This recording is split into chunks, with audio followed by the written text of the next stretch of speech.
வணக்கம் அன்பு தமிழ் நெஞ்சங்களே. அக்டோபர் 13 இன்றைய நாளின் கதாநாயகன் யார் என்பதை தெரிந்து கொள்வோமா?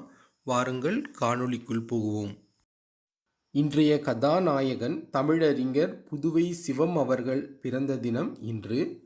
புதுவை சிவம் அவர்கள் புதுச்சேரி முத்தியாலுப்பேட்டையில் வாழ்ந்த வேலாயுதம் விசாலாட்சி இணையரின் தலைமகனாக 1908 அக்டோபர் 13 பிறந்தார். புதுவை சிவம் அவர்கள் திண்ணைப்பள்ளியில் தொடக்க கல்வியை பெற்றார். உயர்நிலைப் பள்ளியில் பிரெஞ்சும் தமிழும் கற்றார். இவருக்கு 1926 பாரதிதாசனின் அறிமுகம் கிடைத்தது. அவரிடம் சிவம் அவர்கள் தமிழ் யாப்பு இலக்கணங்களை கற்று கவிதைகளை எழுதத் தொடங்கினார். புதுவை சிவம் அவர்கள் இயற்றிய கவிதைகள் அனைத்தும் தொகுத்து 1993 முல்லை பதிப்பகம் வெளியிட்டுள்ளது.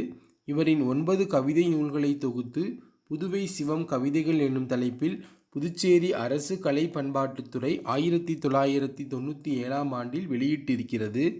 இவருடைய நாடகங்களை தொகுத்து புதுவை சிவம் நாடகங்கள் என்னும் தலைப்பில் புதுச்சேரி அரசு கலை பண்பாட்டுத்துறை 2000 வெளியிட்டிருக்கிறது.